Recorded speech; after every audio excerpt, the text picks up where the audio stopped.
So hello everyone. It feels like saying good morning, but of course we're starting the day, but I think it's already afternoon. So good afternoon, and thank you for joining this session. Though we were expecting some more people to join, and why this session is very interesting is that this session will talk about two very important aspects of the music industry. One is creativity, how to create and reach out. And the other is when you are creating. Okay, firstly let me introduce myself. I am Rumpa from IPRS. I manage the membership and the corporate communication. So now coming back to the topic, why it is so interesting is that it is covering two very important aspects and pillars of the industry. One is creativity, because as creators, you will go out and create.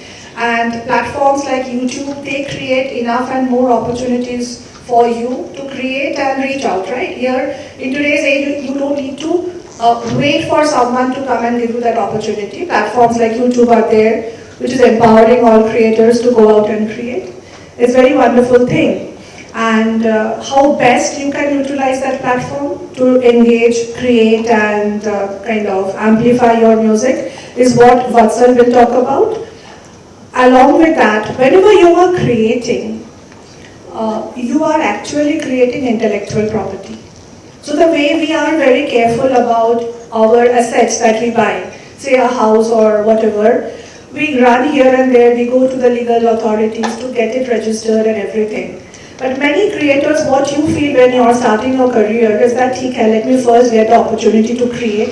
Let me create, बाद में क्या popular होगा नहीं होगा, I'm not sure. So whoever is coming to me, let me just kind of collaborate with that person, work with that person, get my content out. Later I will think about protecting my intellectual property. But don't do this mistake, hence today's session. Because what you're creating is very precious, they are intellectual properties. And how you should protect your intellectual property, manage your rights, and obviously how will you will collaborate with others to make the most, like monetarily, is what is music copyright empowers you to, and IPRS is here and collaborating with YouTube to also let you understand how to protect and manage your rights. Hence today's session, IPRS and YouTube for songwriters. Why we are excited to do this session at All About Music, there is a very wonderful aspect to it. There is a body called WIPO, if you are aware of, World Intellectual Property Organization. And recently, since last year, what they are also focusing is on reaching out to the youth. So last year, WIPO's theme was IP and youth. And why they were focusing on youth, you know, because we know that the music industry is very complicated. Everything is not fair and transparent. There are chances of you losing out on your rights and monies. But they feel the generation that is coming up now, all of you, will change that. The world has great hopes on the youth, and hence they had the theme IP and youth, because they believe our focus as copyright societies, as WIPO, should be on educating the youth on the IP rights. So that tomorrow, not only as creators, you know to protect your rights, but when you're stepping into the industry as a creator, as a publisher, or someone who is owning his own channel, or you're working in the industry as a talent manager, or like in whichever role you are in the music industry, you know how to fairly deal with the music and the people who are working with you. Hence, last year's theme was IP and youth, and we are so happy to carry it forward at IPRS. And we are doing series of knowledge workshops across the country, reaching out to students in music schools to educate them on the IP rights and how to manage and protect the rights, not only themselves, but of their fellow creators and the industry. Secondly, this year IP, WIPO's theme was another industry, interesting thing. It was women and IP. Because WIPO believes that there is not enough representation of women when it is coming to creativity, innovation, and the different aspects of IP creation. So they focused on promoting female creators and talent in the IP so that more women come up, not only in supporting jobs in the industries, but as creators, as IP producers. They come up and they create their own IPs. Here also we are so happy to see so many female talent here in today's session. So That's the main agenda of today's this session today. And we have two excellent people and experts from the industry. I have Atul sir with me. So I would invite Atul sir to take this session forward on copyright, because who can be the best person to talk about copyright when he is in the room. So I will retire, sir. You please take over. And after this, Vatsal will take you through the YouTube.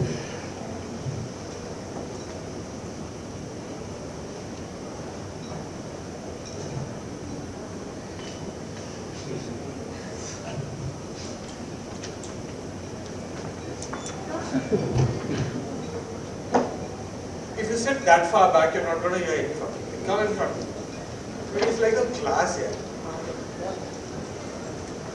Mr. Singh, you need to learn the things about copyright. चलो आगे आ जाओ. Backbenchers. School में भी backbencher थे.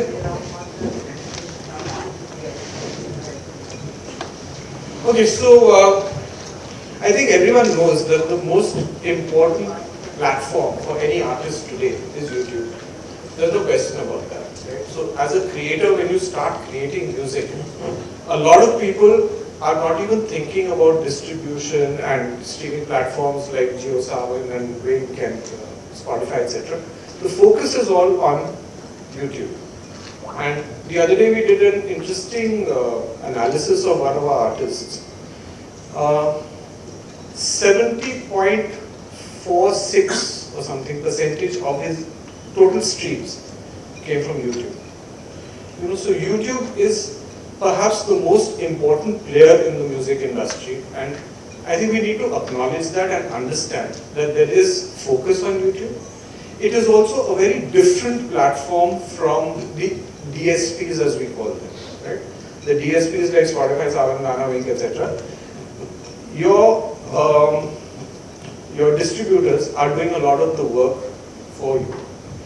Whereas with YouTube, what's happening is that you are actually doing it yourself. Most artists are creating their own channels and creating their own music. And now with shorts, it's become easy to seamlessly go between YouTube, what you put up as full videos, etc., and do your shorts. So it is important to understand how YouTube works, and I have no clue how it works, honestly. I'm not joking. So I'm looking forward to Vatsal coming in and talking about this. But what I want to tell you is, before you actually get onto YouTube, you must understand your rights. Because if you don't understand what rights are going out, there are two things that will happen. One is that you might get your rights stolen. You might not be the person receiving your share of royalties. And the second is, you might be doing something to other people's copyrights, which you maybe didn't intend to do, but you will get into a problem. So therefore, it is extremely important that you must know what the rights are. And it's not surprising, and as Rumpa said, we are talking even in schools where they're teaching music. They teach music. But you have to know the business part of the music, because all creators today are their own record labels and publishers to start with. So you have a responsibility in addition to being creative people. And you must understand these rights. And it's not very difficult. So the simple thing is that in music, only three things have copyright: the composition, the lyrics, and the recording. Okay.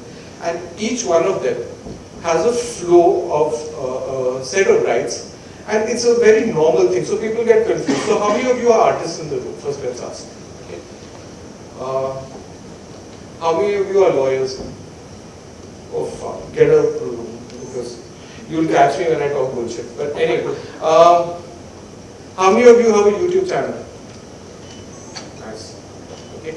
So the point is that you people are dealing in two parts of copyright from the start when you create. And those two parts are the music publishing, and there is the sound recording distribution. They're two separate animals.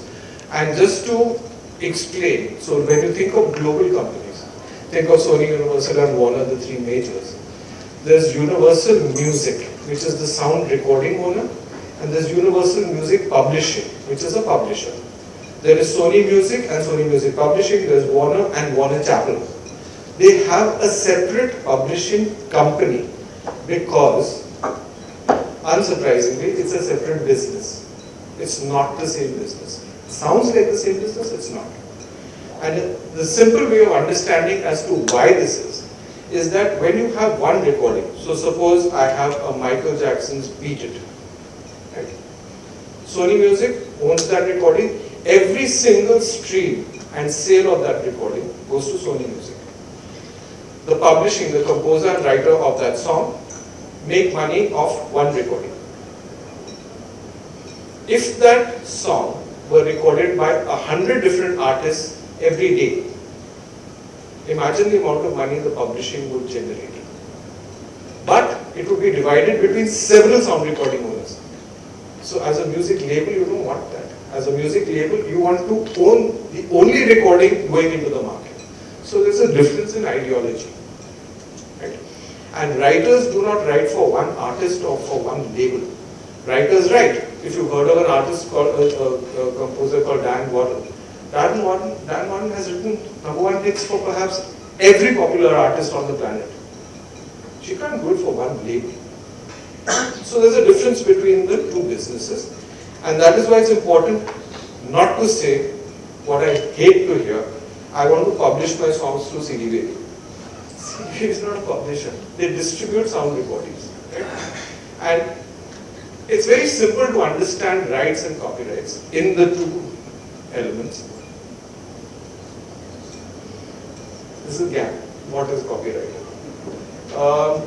So the copyrighted music, like I said, is three things: composition, lyrics, and sound recording. And this is the way the two businesses are structured. Exactly what I said. Here's Universal Music Publishing. It deals with composition and lyrics, which are created by a composer, author, and monetized by a publisher. The owner of the work, even in India, when you create a work, the owner of the work is the composer and author. If it's a commissioned work, someone is a publisher. But that guy better have a contract with you, because after the 2012 amendment, if there is no contract, then this guy owns the work. And I'm talking about the composition lyrics. Right? So this is the publishing business. This is the record label business where Universal Music is sitting. So they have the sound recording, they deal with the artist, and it is monetized by the music label. Right? So, take a name. Taylor Swift is signed with Universal.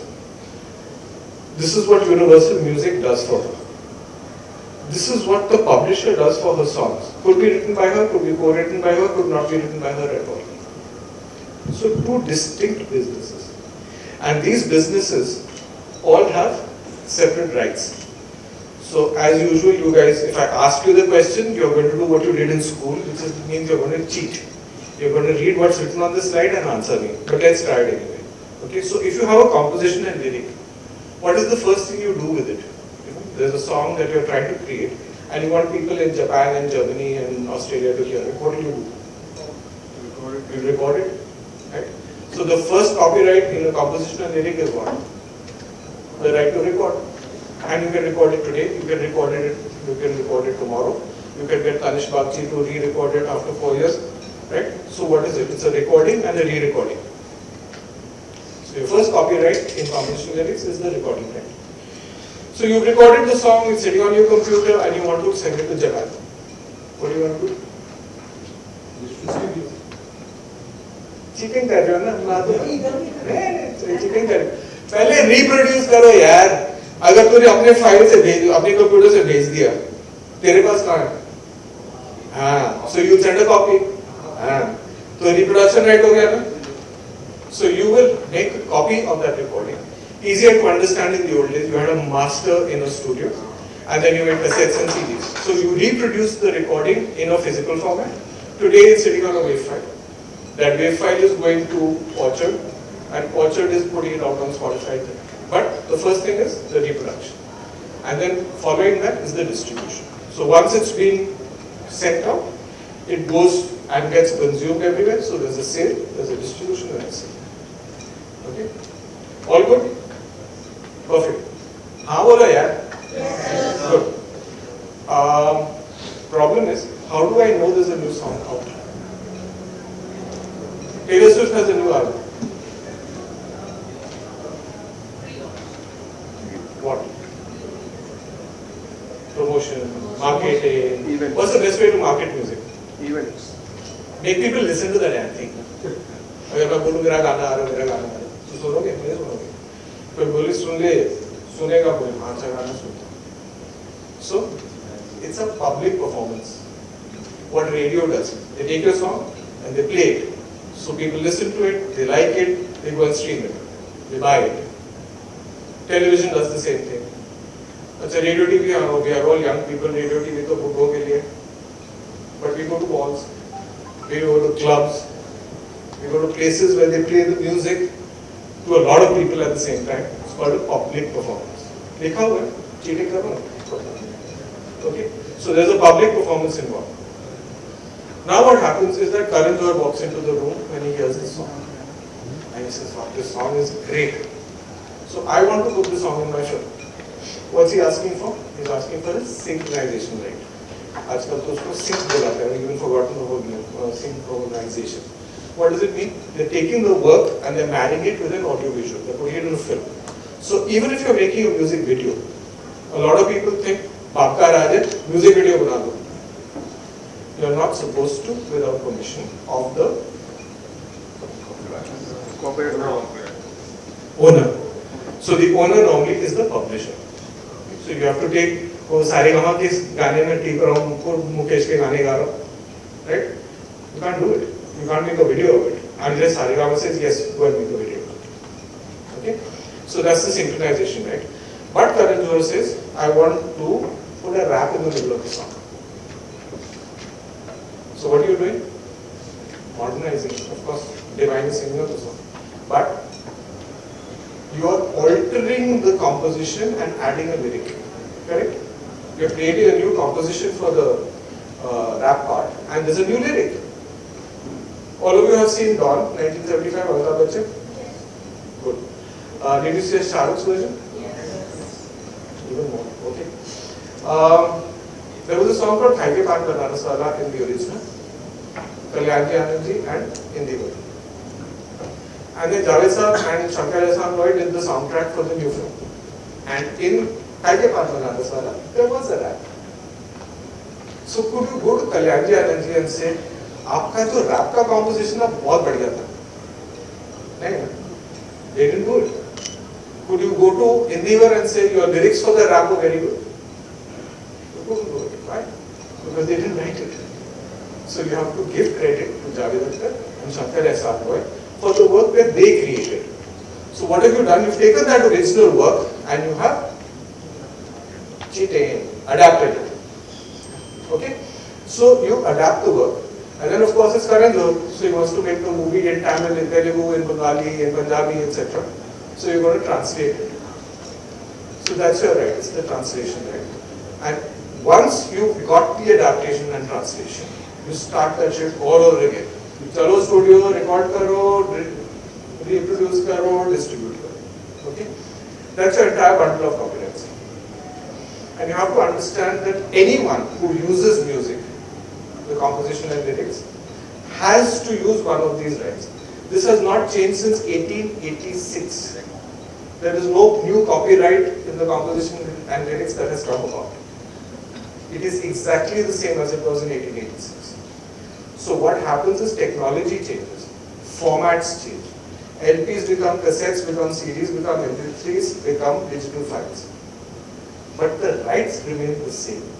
To create a song, you still have to record it, you still have to reproduce it, you still have to distribute it, you still have to play it on radio and television and any other public performance again. So it's exactly the same thing. So don't confuse, and a lot of people do this. They will confuse a format with a copyright. Oh, but digital में क्या होगा? जो भी होगा यही होगा. Nothing else can be done. And on the sound recording, on the label side, there are lesser copyrights naturally because you have a recording. You can't re-record a recording. Correct?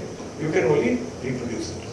So the first copyright is the reproduction right, distribution right, Public performance right? How many of you know what sampling is? Shabash. So you sample it. Okay. So sampling में synchronization भी let's assume आ गया है. So you can put that recording in a film or you can put it in a new recording, and that's what our Copyright Act calls it. And this is your entire bundle of copyrights, and all of it is supposed to generate money for you. So then I come along and say, listen, I'm going to toss it in the air, I'm going to dip it in my chai and eat it and all that. Do what the hell you want, because you're not monetizing the right.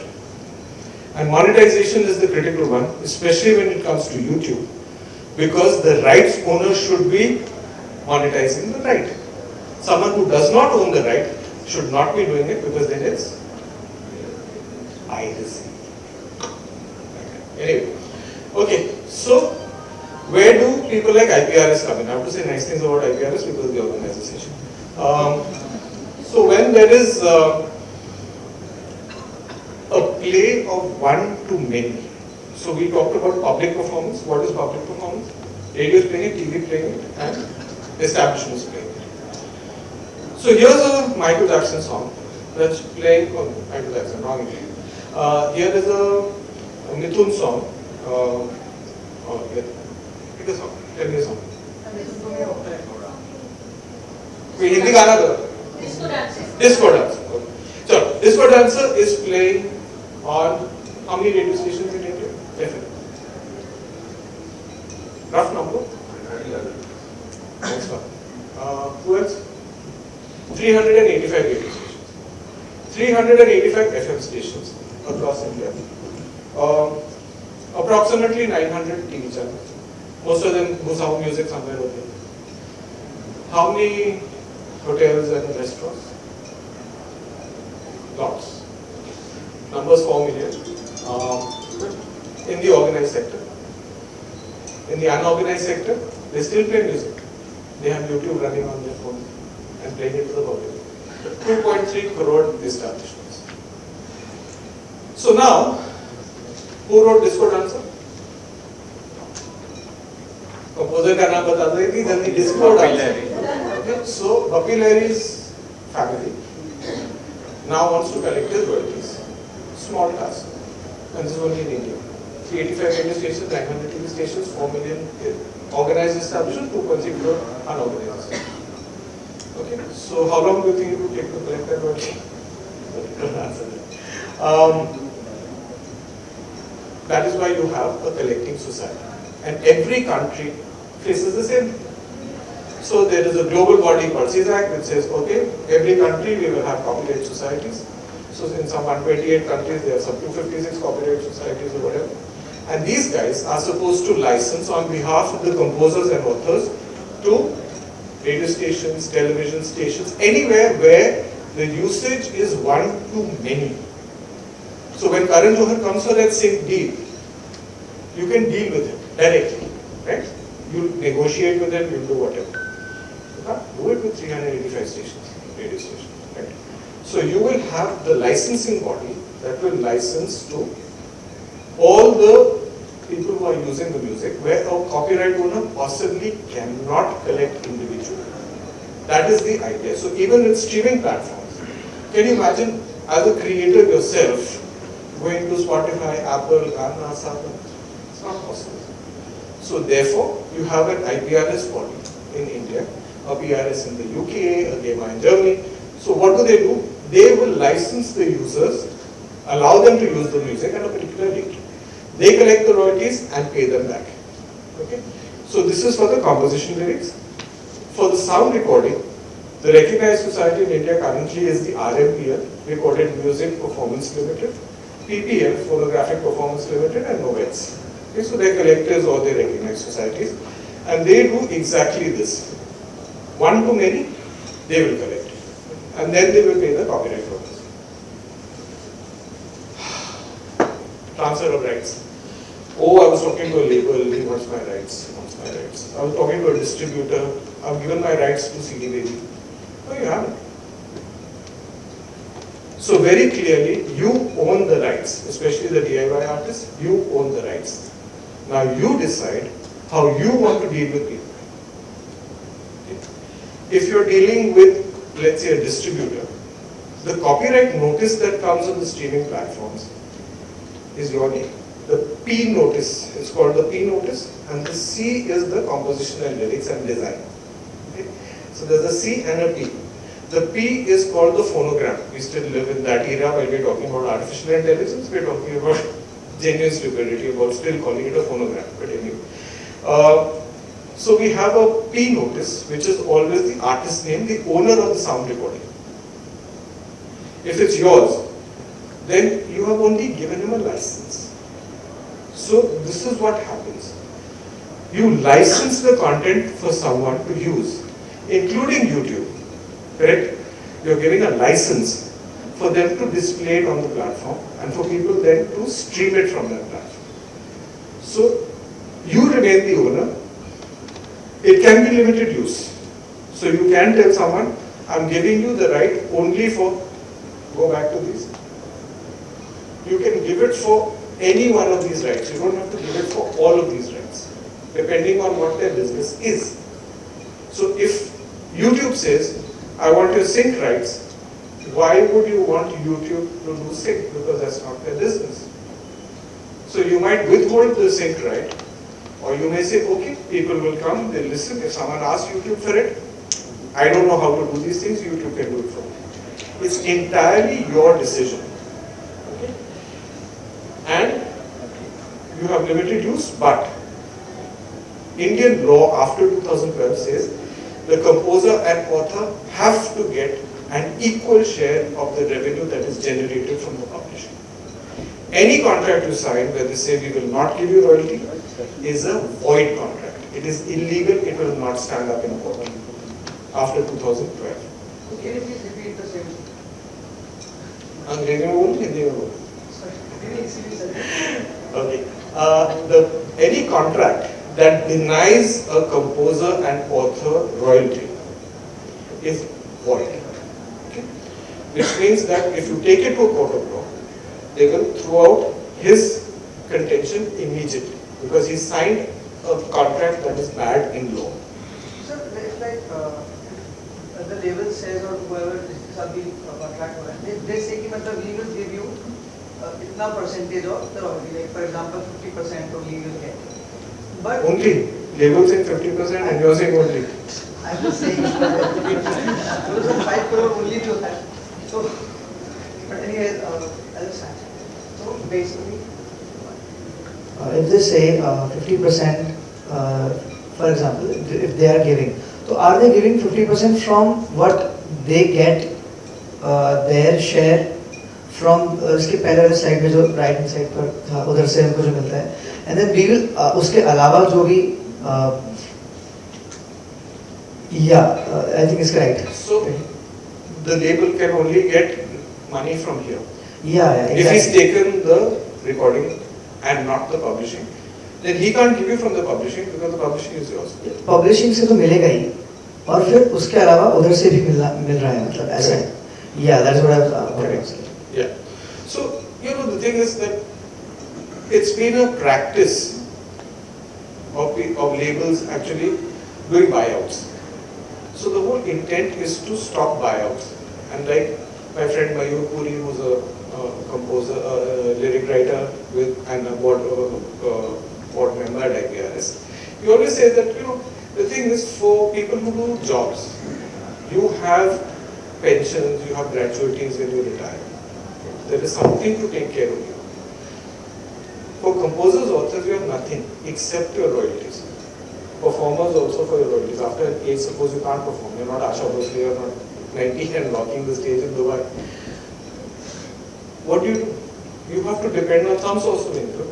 And if you have all your ducks in line, then your royalties will come to you. And they continue, royalties continue, for 60 years in the sound recording, and for 60 years after your death to your heirs. Okay? So it is very important, and that is why registration with IPRS kind of bodies is extremely important, so that you get your royalties and your future kids and grandkids and all that, they all get royalties. song Hindi में release कर रहा है So who is the publisher if You. You. Oh, sorry, yeah, Yeah. right, okay.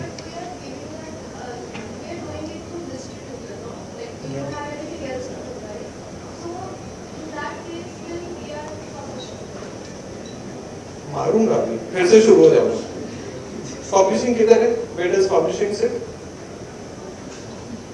does it have anything to do with the sound recording ये gap देख रहे हो this gap India Pakistan versus लड़ाई My question is that who is publisher? When You. you say that I am You. independent artist, I am you're a publisher. creator you're the publisher until you sign with an entity that will do the publishing for you the ownership is yours When the published word means that distributing the song. No. So that is why I am confused here. So when I am giving the my song to distribute like a chorus music or a CD baby, so that is not publishing. that is distribution that is distribution of the sound recording and ये जो sound recording होता है it is like bharta is made of bangan the bangan is always inside the bharta you can't distribute the sound recording without the bangan being distributed as part of the bharta so every time this is used money comes here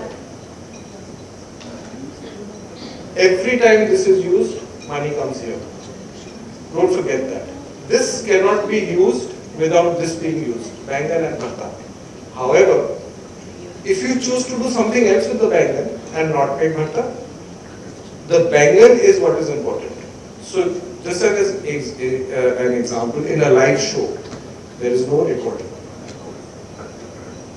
so what Asha Bhosle is singing in Dubai yesterday all that money is coming here there is zero money coming here because there is no recording she's singing live there are live musicians That also gets recorded anyways. sorry That also gets recorded and published. so see that's something that is generating so that point at which you are singing and it is being filmed is creating a new copyright and then you have to go back to all this all over again what are they asking for they're asking for the public performance they're asking for the streaming to put it up on YouTube or to put it on other platforms So when So we'll take the questions later because we also have the YouTube section too. yeah go through I So think this is a very long thing. I think that's fair. Okay, so you've got a license where you have limited rights that you are granting to people who use it, and there's an assignment by which the ownership changes. So either you're doing it as a works for hire and giving out the entire copyright to them from the start, or you're doing an assignment, and you can do an assignment where, or rather when you do an assignment, the licensee is the owner. However, as a composer author, you are still going to get that 50% royalty I was talking about. That nobody can take away from you. So whether you own it or not, and it makes sense to understand that there are people in the business who do the business. You people are creating songs. That is why you have a music publisher who will do the business. अगर आप business करने लग जाओगे, then who's going to write the songs? Okay, so that's the reason you have a publisher. So publishing versus distribution, what you were asking, right? So it's licensed either by you directly or by music publisher or by IPRS. So like we were saying, radio, TV, etc. cannot be done individually. It has to be done by IPRS. And the sound recording is distributed by Billy Watcher, CD Baby, Tune right? So that's the distribution part of it. This is the publishing part of it. Okay, so music on YouTube. I have to read this slide. Sorry? Photo ले रहे cheating कर रहे copyright ले रहा है So one small question. बहुत छोटा font है ना इसलिए किया था okay so platforms like YouTube are interesting because they are UGC platforms UGC platform means anyone can upload any piece of content there's no restriction on doing that however what's important is who owns the rights and they have the best content mapping system in the world. Okay. The search is the best because it's bloody Google search, and their content ID is the best. So the important thing for you is to understand that don't monetize something if it doesn't belong to you. And Vatsal's going to talk a little more about that, I'm sure. But the important thing is to give the correct credits. And we're working with IPRS and the government, etc., on standardized metadata. So standardized metadata means you have to put in the identifier names to make sure the right people are getting paid. Okay? Wrong people should not get paid. And that is the important thing when you upload UGC. So birthday party ho rahi hai, kisi ka gana piche baj raha hai. Don't monetize, don't think you can make the money on that. Oh, video to mera hai. Video is a separate element. Underlying that is the banger. There's the sound recording, there's the composition, there's the lyrics. Correct people have to be credited. Okay? And you get these strikes. All of you have heard of copyright strikes and conflicts and all that. Now, obviously, because if you're monetizing the other person's content, he's going to strike it down because you're not supposed to. Okay? So that's what you have to. Yeah, so the same thing. You're doing covers, you're doing mashups, you're doing sings, this, that, and the other. आप सब बिना permission के कर रहे हो, right? And when you do that, make sure that either you have permission to monetize, or you actually let the original owner monetize. And that is the beauty of the publishing business. We're talking about that one recording. So you're by the UGC platform creating several opportunities for those recordings and those works to reach a lot of more. Yeah. So to do a cover also in India, in the West you can do a cover, an official cover, and monetize it. The recording here, you have to take consent from the original copyright owner. So when you do the old songs, Bollywood songs and all that, you're not supposed to until you have permission. And then it is up to the copyright owner to decide whether to let you to continue if you're not monetizing, or they might decide to take you down. They write to YouTube, they write to IPRS, there's a conflict here. Can they take the video down? Yeah. If I upload a cover, can they take the video down? Like monetization is a different thing. So monetization. So the video is a byproduct of their product. So of course they take it. We can take it. Of course. You have used their synchronization right.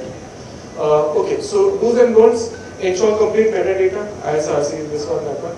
Make sure the creators are registered with IPRS, otherwise, if you are a creator and you put it out there, you won't get your royalties.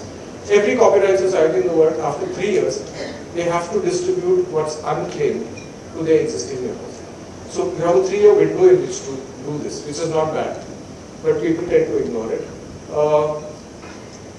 Vatsal will talk about that when you're doing music assets versus web assets and why. So IPRS comes into play only when it's uploaded as a music asset.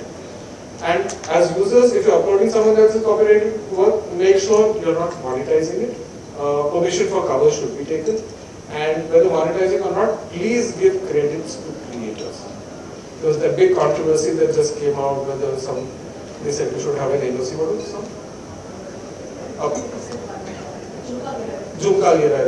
So these are controversies that would never happen if you just do the right thing and giving the correct credits. That's it.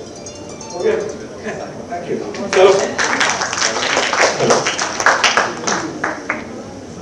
Thank you so much, Atul sir. And before I start my presentation, apologies to everyone. Atul sir had to rush his presentation because of the next one. But I'll try to finish as soon as possible so that I understand there were some very important questions here which were being asked. And I think it's important to focus on them and get those clarified so that all of us get the most out of this session. Now, before we move to the agenda for today, I'll introduce myself. My name is Vatsal. I'm a partner operations manager and a publishing strategy manager for YouTube. So what that means is basically I answer all or most of the queries that all the music partners raise to YouTube. And also I work with our publishing partners and I help them with any issues that they're facing with respect to the content that they have licensed on YouTube or any videos that have been uploaded on the platform. So any issues that you reach out to for the IPRS team or any issues that they are facing with respect to something that you want to do, they reach out to me and my team, and I get it answered as soon as possible in as efficient manner. Now with that, we'll move on for today's agenda, which is some music creator resources that you have on YouTube. How music works on YouTube. A lot of you have myths about how you can monetize on YouTube or how does YouTube really claim content? How does it know that it belongs to me or someone else? And how you can start your journey on YouTube as a songwriter, as a music creator. And in the end, if we have time, we would love to take some question and answers and get those clarified for you.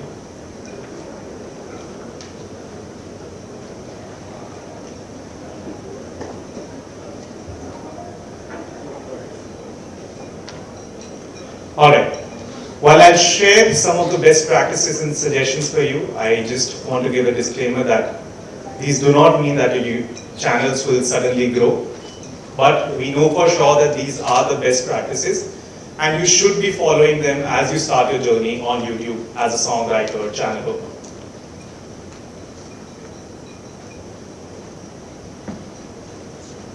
Okay, there's a slight lag in the clicker that I have, so please bear with me. Now, starting with YouTube creator resources. Today, all of us are lucky that Atul sir was here to share all that great information with us. But all of you should ensure that you go through these links on youtube.com support pages. The link is here. You can take a photo of it or you can note this down. It's support.google.com/YouTube. Anything and everything that I'm saying here today, all of that is already documented for all of you to go and read through yourself and empower yourself with that knowledge so that you can ensure that you are taking care of the rights that you have on the platform. Now, there are some specific resources for artists that we have curated. So you can go through this link and you can go through every single resource that's mentioned here. That will help you keep your videos monetized at the best performance possible. They'll help you avoid any kind of copyright issues, community guideline issues, or advertiser-friendly guideline issues. So there are multiple aspects of guidelines that you have to follow on the platform.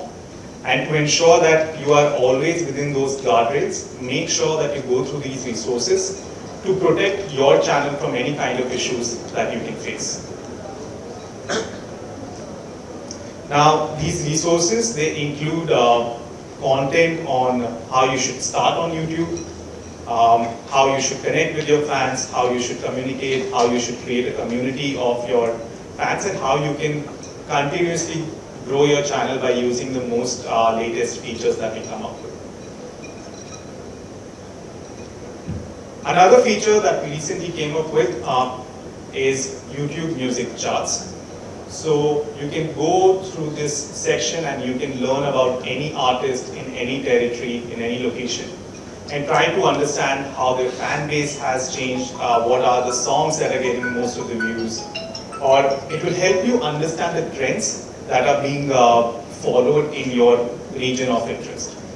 And that can help you learn what kind of content or music would you want to create for your channel, and accordingly get the inclination that's coming through the interest that's being built in that region.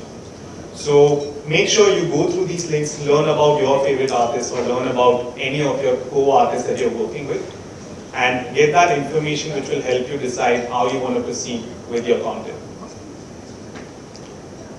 We also have music charts and insights per artist, so you can see how their music streams have gone up on the platform, how their views are going up, or how their user base has changed in any timeline that you select for the charts. So consider this like your own encyclopedia to understand what's happening in the industry, what's happening in the market, and accordingly it will help you decide how you want to go through about the content that you're creating. So here's an example of some other trends and insights that you can gain from the same portal. So you can understand top trending videos, top trending music videos, sound recordings, and top artists in the country or in a specific region. And you can also understand where are they getting most of their views from within the country. So that helps you decide if there's a particular state or there's a particular territory which is more leaned in that kind of content, then you prepare something that's more specific to them so that you can get more out of that particular state. So it helps you ride the wave that's been going through the undercurrents in that state. Now, as Atul sir briefly mentioned metadata, so whenever you deliver your content to YouTube, ensure that you give us all the details, because we do present that information on any music video or any art track that we upload on the platform. So I don't know how many of you can see it, but at the bottom of this art track, we have given information on who is the songwriter, who's the composer, publisher, and so on. So all that information is something that YouTube always try to provide on the video itself, so that you get your due credit on those works that you have provided to.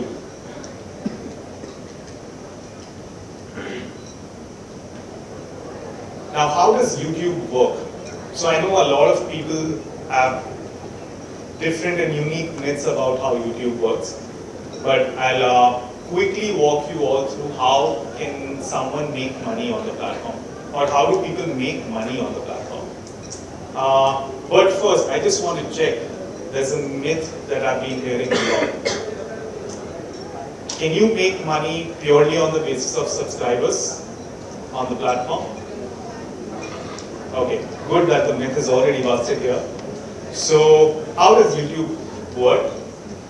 The first thing that I'll talk about is Content ID. So, Content ID is our automated system to understand and curb piracy to as much extent as possible. So, what you need to do here, or what people do here on the platform, is that, as Atul sir mentioned, that there are two entities that work on the platform all the time. There are labels and there are publishers. So both these entities, they provide us with your intellectual property. Labels provide us with sound recordings, which are your final product that people listen to. And publishers provide us with information on how much percentage of publishing ownership is owned and who owns it exactly. So that's the information that we club together in our system, and we create these intellectual properties that we call assets, and internally we create a fingerprint of that asset. So we try to, internally we create a fingerprint, and then every other video that's uploaded on the platform also gets a fingerprint based on the audio and visual content that they use. Now, every single video that comes in gets scanned by the fingerprint of your intellectual property. And if we find matches between what's being uploaded and what you have given to us, accordingly, we give you the ownership or claims on that video. So, in simple terms, you as an owner, as a creator, will give us a music video or a sound recording or a composition. We will understand that music that's being created, and we'll see if someone else is uploading it without your permission. And whenever that happens, whenever we find a match, we let the owners know on our system that someone else has uploaded this music without your permission, and we have given your claim to that music. So this helps you control monetization on every single asset that's being uploaded on the platform that uses your work. So that's what we call Content ID. We create a fingerprint, we create every other fingerprint, we scan it. If there's a match, then you get the due credit for it.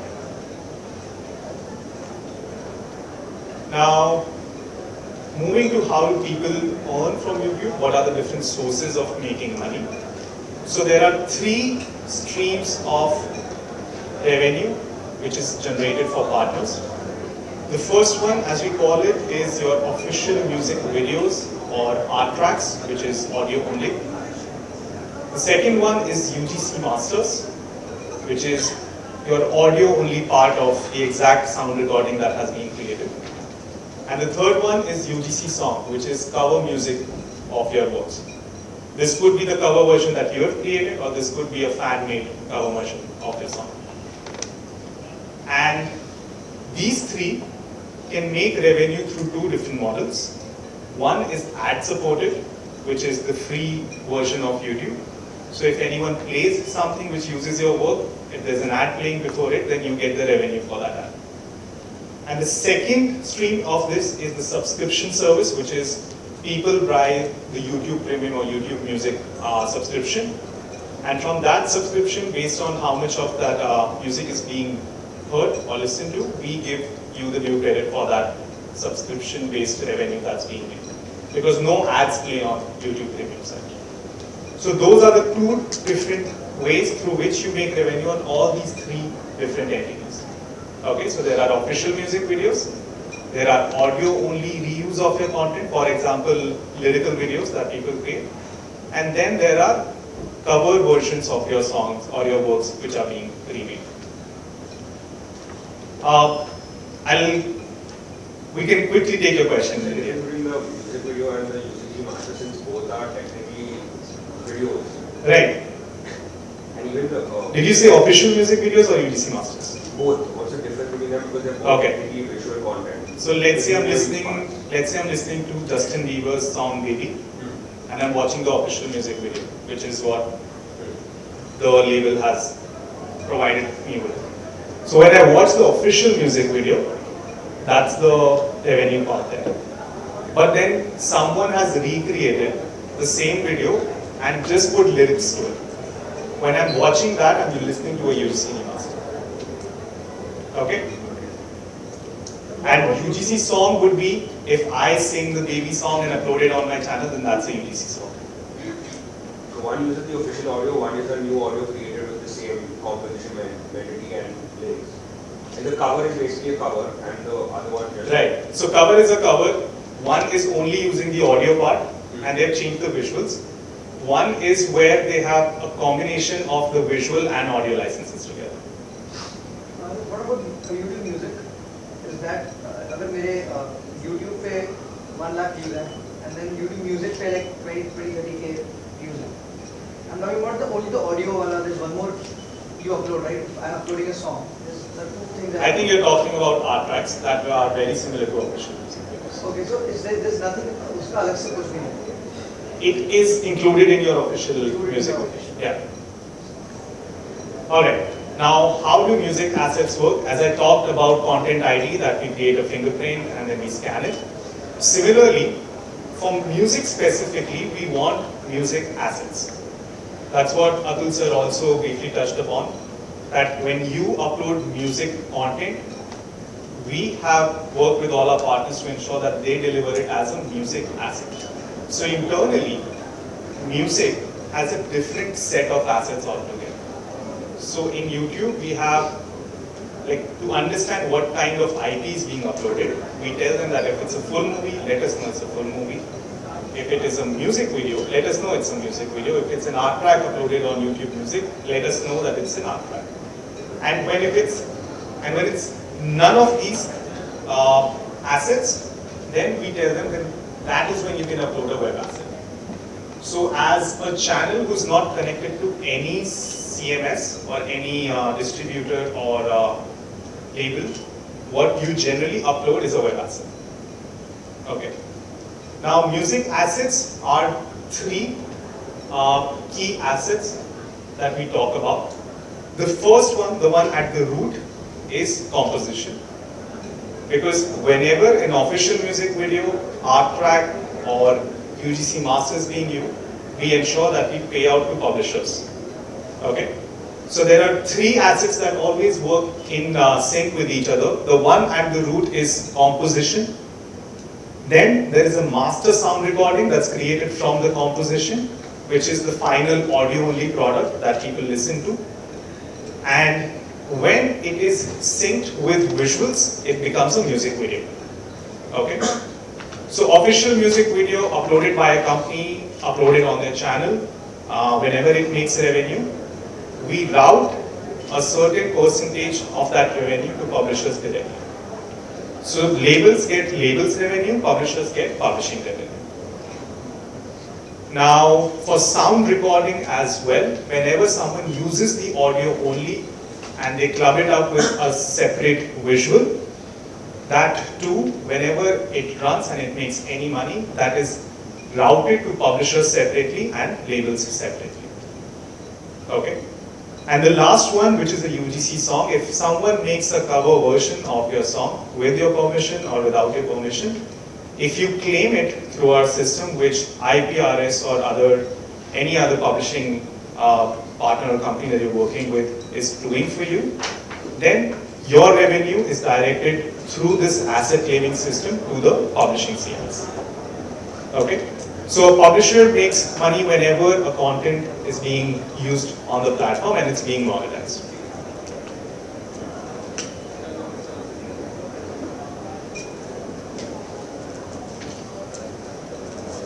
Okay. Now, talking about how you can start your journey on YouTube as a songwriter. So we'll talk about two key things. Content curation, which is collecting all those videos or works where you have certain ownership, and content creation, which is what can you create as a songwriter. Okay. So we'll start with some ideas for curation. So in a nutshell, anywhere, if someone has used your works, you can create a channel and you can let it show up on your channel as a playlist. So you can create a playlist, you can feature it at the top or the bottom of your channel, and you can let everyone know that, hey, go and listen to this. Because whenever someone would listen to that, you as a publisher are also making revenue. Okay? Let me give you an example. Let's say again, if I am a composer for Justin Bieber's Baby song, then I will create a channel and then I will put a playlist of my works or my hits and put that song in the playlist, which is being uploaded by the music label. Okay, so whenever someone listens to that, that revenue gets clubbed for me as well. Similarly, any song that you have worked on, you can create a playlist for it. Any show that you've been a part of, or any co-artist that you work with, you can create a playlist of all those music videos uploaded by different channels on the platform and let them feature on your channel. So this helps people connect more with you as a channel creator, as a songwriter, so that they get to know your complete catalog that's been uploaded on the platform. You can also do that for lyric videos that are being recreated, any songs or videos where you are featured, any educational appearances that you've gotten, like Atul sir, if he gets the rights for the video that's being made here, he can put it up on his channel. Similarly, if you get into any talks with someone and those have been documented, you can create a playlist for that and let it feature on your channel. To share some examples with you, here's a channel of Esther Dean, and what she has done is that any show or any talk show that she has went to, she has created a playlist of that on her channel to showcase to people the kind of content or the kind of knowledge that she's imparting as a songwriter. Similarly, there is Justin Tranter, and what he has done is that he created a playlist for a collaboration that he did with another artist. So there's one playlist that only shows his compositions and sung by another artist. So he's created a playlist just for people who want to listen to more and more of that. Now we come to ideas for content creation, like what kind of content can you create as a songwriter. So you can create a new cover version of any song that you have worked on. You have those rights. So if you want to start a new version of someone that's sung by someone famous, but the rights are yours, you can create a new cover version for that for your audience. Regarding question, like if I have composed a song and I have given it to a label, then that label has signed, like किसी दूसरे singer को उन्होंने बड़े singer को करवाया. So now if I want to create my own version of that song, so can I do it? Like obviously with the label's permission only, I will do it, I guess. Yeah. Atul, so you want to take this question? Yeah, you said the answer. So it depends on who owns the right. Who owns the right? That assignment versus license, what did you give the label? If you transfer the ownership to them, then you have to take permission from the label for your own song to recreate it. But contract में is written that recreation rights तो उनके पास है, but कभी-कभी ऐसा भी लिखा होता है that you are not allowed to recreate.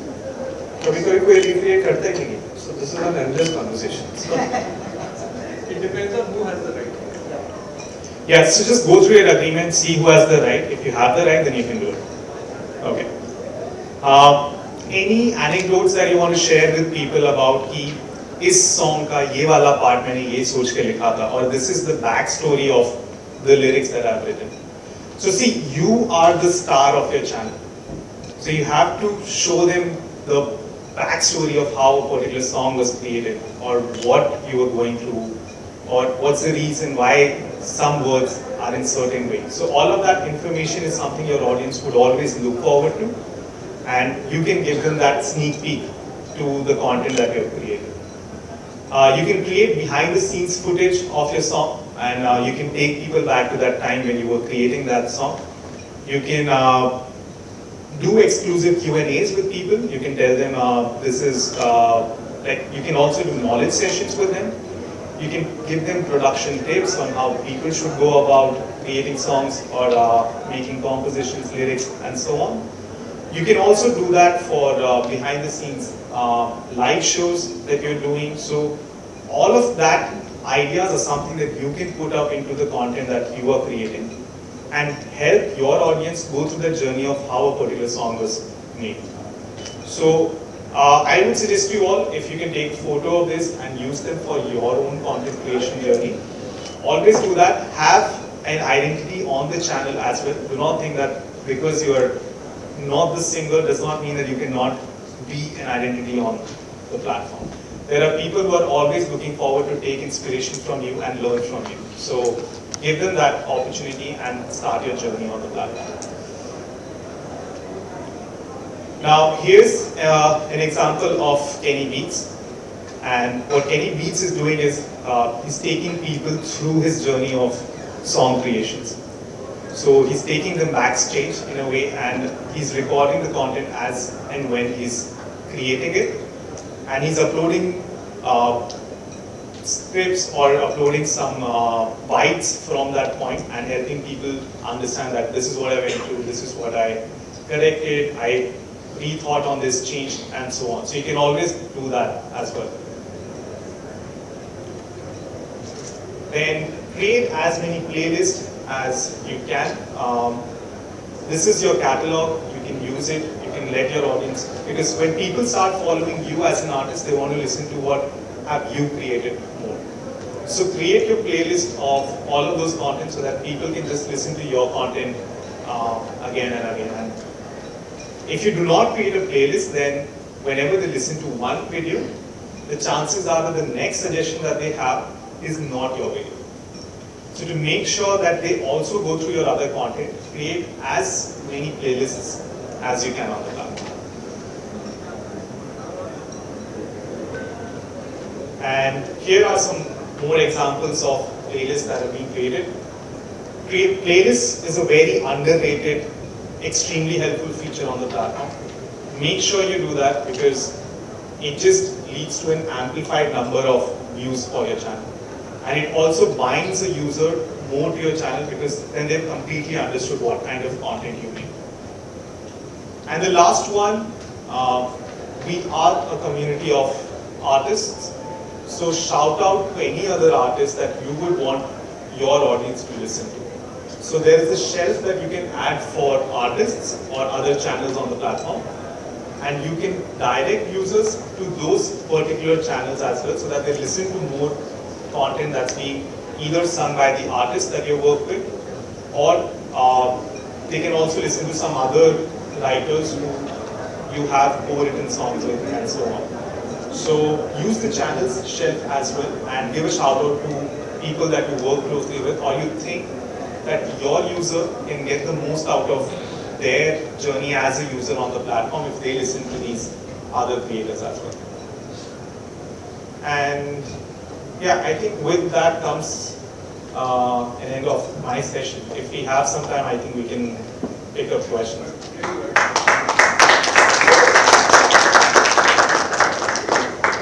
I think Atul sir, I would like to call you here as well. I think a lot of questions would be overlapping. Yes, we can start with your question.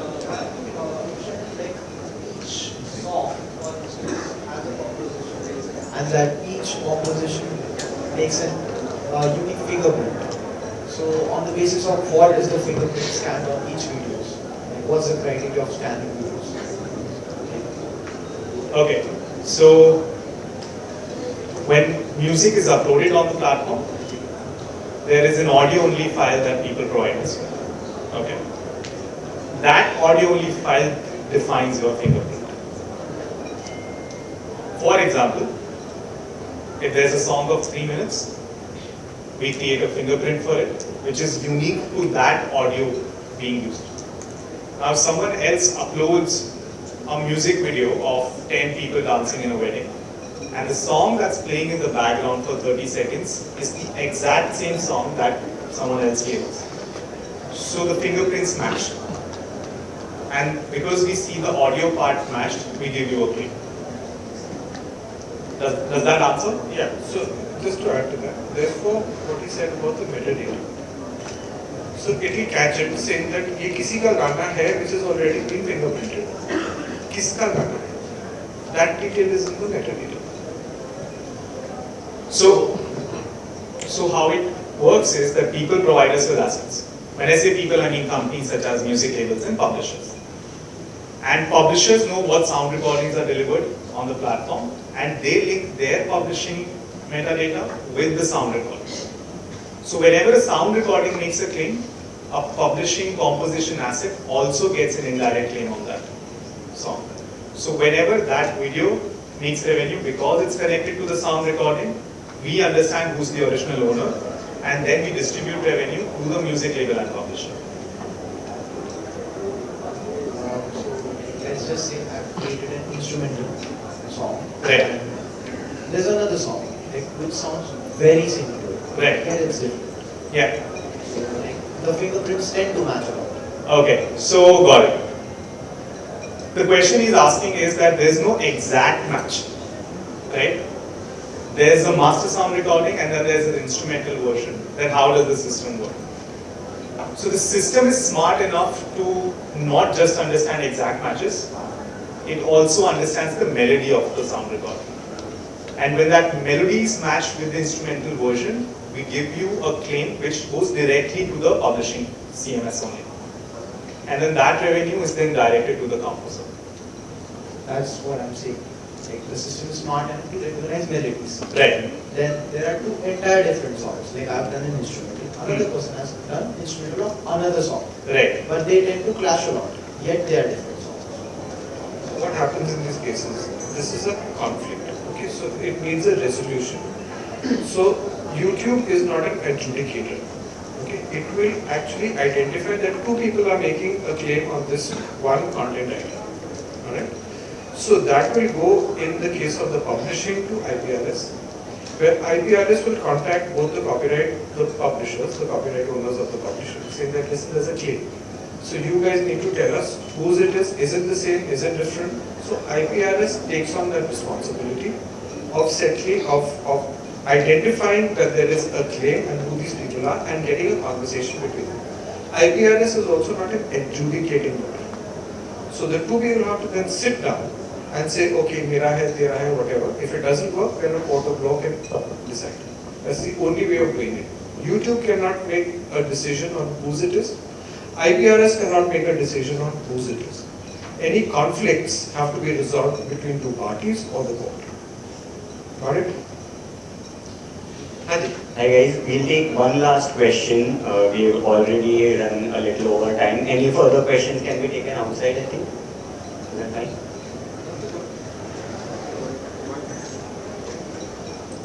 So I have a follow-up question to that actually, and I wanted to speak more in terms of improvisational music. So let's say in classical or jazz, for example. So in terms of the composition, there is usually a fixed rag, let's say, or whatever is performed on that is not fixed. So in terms of that, how is it decided what goes to publishing, what goes to the label, or maybe it's a live performance? How does improvisational music work? IPRS wants to hire people. Are you open for a job? Yes, absolutely. Okay, so the answer to that is that if it's a rag, it's not in copyright. More than 60 years after the person has expired. So technically, there should be no payment coming to the publisher. But what has happened globally, and you have to blame the advanced markets for this, is that they recognize an arrangement of a composition. Because the arrangement changes. You're creating a new sound recording, you're using a traditional rag. The work is traditional. Even songs like Silent Night, Holy Night, right? They are in public domain. The rags are in public domain, but you're creating a new recording.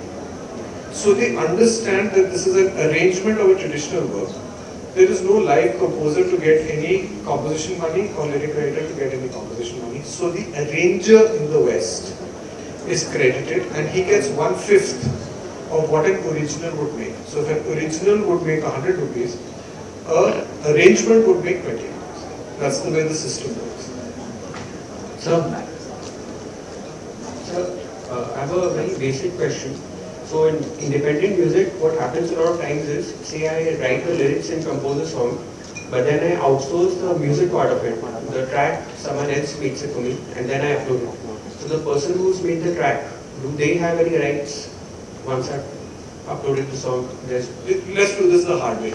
Did they compose it? No. The lyrics? Did they write the lyric? No. So do they have any part in the publishing? Okay. One last question. If anybody else wants to ask, please ask. See, I have this interesting requirement where I make only the karaoke because I don't know to write a lyric or I don't know to sing. So I want to create a kind of a contest where I make an original song, just the karaoke version. And I want to publish it and I want to make as many people write as many combination of lyrics and find singers to make it. And I want to retain 50% of every single version that's been made. Is that practically possible? And I still keep my rights. So the first is, whose song is it? Mine. Your own song. I compose it. You compose it, Yeah. you have released a song and then you're doing it. And I've put a kind of a note like, you can make your own lyrics for it. Maybe I'll create a version, I'll hum ta na na na na na, Sure. and then you write lyric, you find a singer. Sure. So the way it should work is that the recording is yours. So those two divisions, the recording is yours. So the guy who recreates it has no part in the recording. You're asking him to co-write with you, which is that adaptation we were talking about. Yeah. So you're adapting it, and then there is something called publishing splits. So the easy thing to do is, chalo, आधा तेरा, आधा मेरा. Composition मेरी, lyrics are yours. So 50-50. Or it could be maybe 3 or 4 people. When you say, okay, 10% yours, 20% yours, but that's the publishing split that we want. But very clearly, he's written something, so he must get the credit, and he must make the royalty. And I can, it kind of the karaoke should be non-exclusive, but the lyric must be The karaoke is exclusive. a recording of the composition. Although there are no lyrics, there is already a tune, there is already a song. You are creating a backing track. No, it's like, it's the reverse. I'm creating a track and I'm kind of setting a rule for the world to use my track, like, Correct. you make a lyric, The track is yours. yeah, the track is mine, but I So want to give label business is yours. labels of mine. Okay. Composition and lyric, you're splitting. But I want to, whenever somebody uses my karaoke, I want to set a rule that your lyric can be used, mixed and matched between singers and lyrics. Like, your lyric can be sung by him, his lyric can be sung by you. I want to create What are that you rule. trying to confuse yourself with? No, I want to create, set out a contest to create combinations of lyrics and singers. So what are you doing? You're creating adaptation. Yeah, adaptation. Everyone who writes has to get credited. Yeah. Where's the problem? Like, I how think- do we set the term before, how do we automate it and set the It term? is negotiated. What is the salary IPRS will pay you? What is the salary my company will pay you? Can you set it down? You can't. This is an individual. These are negotiations, individual negotiations. So I Sorry, cannot create an automated set of rules and this is what should apply when somebody uses it. You can, but when people come fight with you. Yeah, see how it can, I can just give you the information on from YouTube perspective. So how it works is that you can deliver a composition, okay, and you can give us that my ownership is 50% or 40% or 30%, okay. And then whenever someone else will come up with the lyrical version of that, they will get that composition delivered. They'll ask you to claim 40, 50%, whatever rule you have set up with them, and they will claim the rest percentage on the platform. Go back to the basics, sorry, but go back to the basics. What are we talking about? Two entities that control the business. The responsibility of the metadata is theirs. Label का कोई problem नहीं, backing track का problem नहीं, that's yours. You are the label, no issue. When you create the new work, when one person, 2 people, 20 people write the lyric on your work, someone has to be the publisher to register it with IPRS. Someone has to be the publisher to register it with YouTube, saying that this belongs to 1, 2, 3. This is written by 1, 2, 3. So that little detail you have to work out. You want to put a common rule on it? Put a common rule on it. If no one's disagreeing, there's no problem. If someone's disagreeing, then you have to consult it out, right? But the thing to understand is that everyone who has contributed creatively must be credited, and they must get their royalties. Got it? Yeah, and We have half a day today to discuss. But if you can explain about the Creative Commons, like CC, the way Creative Commons is something where you create a work for a specific reason. And Creative Commons is used especially when people don't want to pay IPRS. Okay? So they will say, मैं अपने restaurant में बजा रहा हूँ, I will create the work and I will play it only here. And you have to be very careful because a lot of work is said to be licensed out for playing in the, but it's already sitting registered with IPRS, PPL, etc., etc. That is not Creative Commons. Creative Commons is you've given it to Starbucks. Starbucks is playing it in Starbucks, and it is not registered with IPRS. It is not registered anywhere else. It is only for that specific purpose. Let's go now because they'll throw us out and we won't get lunch. Okay, thank you guys. Thank you so much.